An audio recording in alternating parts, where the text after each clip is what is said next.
अस्सलाम वालेकुम नाज़रीन, हाईटेक न्यूज़ के नेशनल और इंटरनेशनल खबरों में आपका खैर मकदम है। मैं हूं नेहा खान। नजर डालते हैं आज की अहम खबरों पर।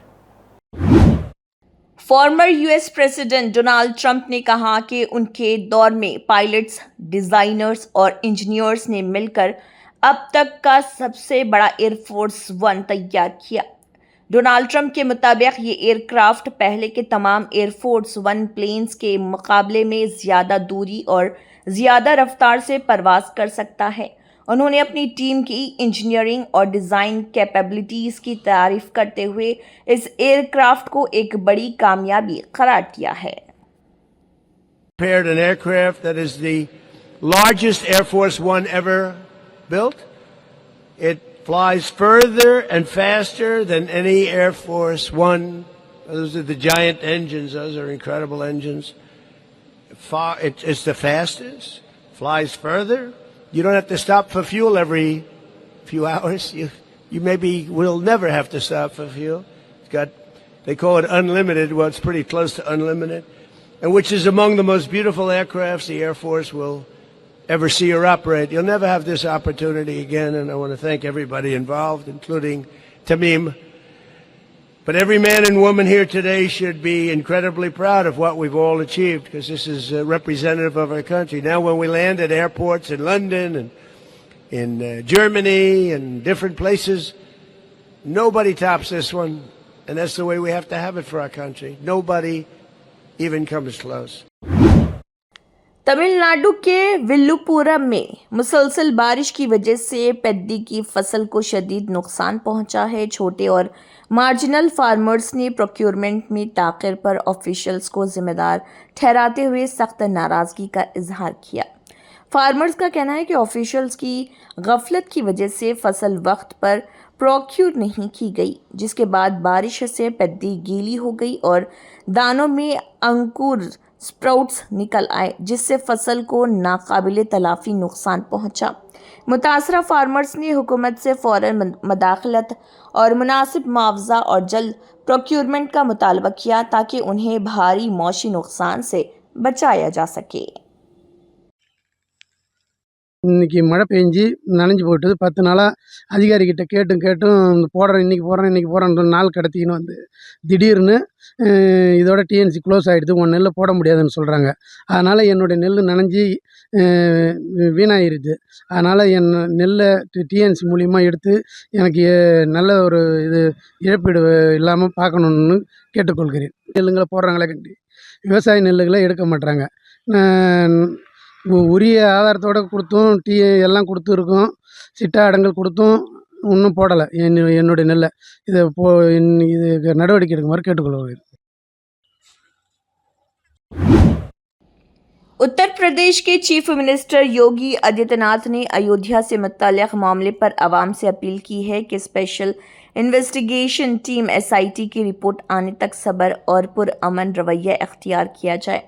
उन्होंने कहा है कि किसी भी नताइज पर पहुंचने से पहले तहकीकात मुकम्मल होने का इंतज़ार करना ज़रूरी है।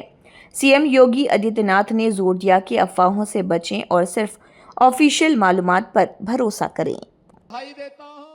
एसआईटी गठित हुई है, दूध का दूध और पानी का पानी होगा। मेरी सभी संबंधित से यही अपील होगी, एसआईटी की रिपोर्ट आने तक कोई बयानबाजी कतई न करें, क्योंकि बीच बीच में जब बयानबाजी होती है तो वह जांच को प्रभावित करती है। जांच चलने दें, जांच के बाद किसी पक्ष को कोई बात कहनी होगी, एसआईटी उसके लिए तैयार होगी। शिवसेना यूबीटी के 6 एमपीज की बगावत की खबरों के दरमियान उद्धव ठाकरे ने कहा कि अगर उन पर पार्टी का भरोसा खत्म हो गया है तो वो पार्टी चीफ का ओहदा छोड़ने के लिए तैयार हैं। उद्धव ठाकरे ने कहा कि अगर पार्टी वर्कर्स और लीडर्स का एतमाद उन पर नहीं रहा तो वो जिम्मेदारी से हटने में हिचकिचाहट महसूस नहीं करेंगे। ये बयान शिवसेना यूबीटी के अंदर सियासी हलचल और लीडरशिप को लेकर जारी बहस के दरमियान सामने आया है। आहे कोणाचा असा घराण्याचा इतिहास? आमच्या अंगावर येते येता आणि म्हणून मी आज शेवटी तुम्हाला विचारतोय, मी आजपर्यंत तुम्ही मला जपलत कारण शिवसेना प्रमुखांचा आदेश, जसं शिवसेना प्रमुखांनी सांगितलं की जसं तुम्ही मला जपलं मी तुम्हाला जपलं, तसं उद्धवला सांभाळा, आदित्यला सांभाळा, तसं मी आज तुम्हाला सांगतोय.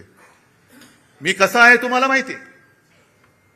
माझ्या माणसाने माझ्यावरती बोट दाखवलं तर एक क्षण सुद्धा मी राहणार नाही तिकडे. आणि म्हणून मी मुख्यमंत्री पद सोडलं आणि वर्षा सोडून मातोश्रीला गेलो. त्याच्यामुळे नाटक म्हणून मला कधी जमलेलं नाही आणि करण्याची गरज नाहीये. मला जर का काही पाहिजे असतं तर आज सुद्धा मी विना सायास विधान परिषदेमध्ये टिकोजीरावासारखं जाऊन बसलो असतो, पण मी नाही गेलो. म्हणून मी आज तुम्हाला सांगतोय, विचार करून उत्तर द्या. 60 वर्ष पूर्ण झालेली आहेत. गेली जवळपास 12-13 वर्ष मी तुमची नेतृत्वाची जबाबदारी सांभाळतोय. पण जे आरोप माझ्यावरती होत आहेत ते जर तुम्हाला खरं वाटत असतील तर तुम्ही मला सांगायचं, मी आत्ता या पदावरनं पाय उतारवायला तयार आहे. फक्त माझी एक अट आहे की ही सोन्यासारखी शिवसेना चोराच्या दरोडेखोराच्या हातात जाऊ द्यायची नाही. तुमच्यापैकी एक शिवसैनिक येऊ द्या, तो शिवसेना पक्षप्रमुख बनेल, मला त्याचं सुद्धा कौतुक वाटेल. मला नेतृत्वाची सोच नाही, मला नेतृत्वाची हाव नाहीये. मी आत्ता हे पद सोडायला तयार आहे. पण कोणी लाचार, गद्दार, भेसळयुक्त रक्ताचा माणूस माझ्यावरती आरोप करत असेल तर त्याला उत्तर हे तुम्ही द्यायचं आहे. बाकी मी डगमगलेलो नाहीये, मी खचणारा नाहीये. अनेक संकट आली, अनेक वादळं आली, मी पळणारा नाहीये. मी पहाडासारखा उभा राहीन, जबाबदारी स्वीकारेन. पण तुमच्या मनात जोपर्यंत विश्वास आहे तोपर्यंतच हे मी करेन. आणि ज्या क्षणी तुम्हाला वाटेल त्या क्षणी मी हे पद सोडल्याशिवाय राहणार नाही. जय हिंद, जय महाराष्ट्र. इंटरनेशनल योगा डे के मौके पर बाबा रामदेव ने अंडावली केव्स विजयवाड़ा में योगा सेशन की क़ियादत की. इस दौरान उन्होंने कहा कि योगा हेल्दी एजिंग, लंबी ज़िंदगी और बेहतर फिजिकल एबिलिटी के लिए बहुत अहम है. बाबा रामदेव ने लोगों से अपील की है कि वो योगा को अपनी रोज़मर्रा ज़िंदगी का हिस्सा बनाएं ताकि सेहतमंद और एक्टिव लाइफस्टाइल अख्तियार किया जा सके. Yoga Day is now celebrated across the world. How do you assess the global impact of yoga over the past decade, and what more needs to be done make it a perfect part of everyday life? Now whole world is suffering from different diseases like obesity, blood pressure, sugar, thyroid, liver kidney failure, autoimmune disease, and stress. This is the root cause of all diseases, and yoga is only solution. Whole world is suffering from war. युद्ध समाधान नहीं, योग समाधान है. And yoga for healthy aging, yoga for longevity, yoga for immunity, yoga for disease-free life, yoga for stress-free life. Now whole world is following yoga.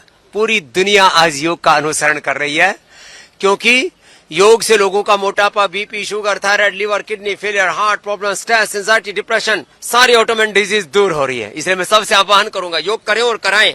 हमारे DNA में योग है. आज हिंदू, मुसलमान, सिख, ईसाई, मजहब, जाति, वर्ग, समुदाय अलग हो सकते, लेकिन हमारे पूर्वज अलग नहीं हो सकते. इसलिए अपने पूर्वजों के प्रति कृतज्ञता का भान रखें, योग करें और कराएं. योग में जीवन, योग में परिवार, योग में समाज, योग में राष्ट्र जब बनेगा तब निश्चित रूप से ये देश बहुत आगे बढ़ेगा. हजारों लाखों करोड़ों वर्ष पुराने ऋषियों ब्राह्मणी उद्गीत, 5 आसन, 5 प्राणायाम, कुछ ना कुछ योग जरूर शुरू कर दे. एक योग करने की आदत से सारी बुरी आदतें छूट जाएंगी. योग करने से जो नफरत फैली पड़ी है, नफरत, घृणा, विद्वेष, भेदभाव, ऊंच नीच, discrimination, crime, violence, we are looking everywhere. If you are doing yoga, आप योग करते हैं तो ये नॉन वायलेंस, अपने आप समाज में वननेस, हार्मनी, कोएग्जिस्टेंस, आपस में प्रेम, लव, कंपैशन, जॉय, हैप्पीनेस, ये अपने आप आएगी. तो मैं सबसे आह्वान करूंगा, सब योग करें और कराएं. करो योग, रहो निरोग. Yoga for healthy ageing, yoga for longevity, yoga for immunity. इसके अलावा कोई रास्ता है नहीं.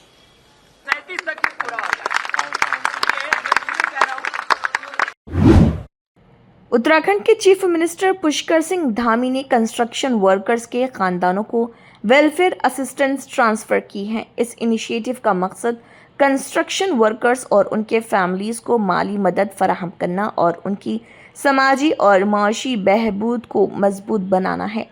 सीएम पुष्कर सिंह धामी ने कहा कि स्टेट गवर्नमेंट मजदूर तबके की भलाई के लिए मुख्तलिफ वेलफेयर स्कीम्स पर लगातार काम कर रही।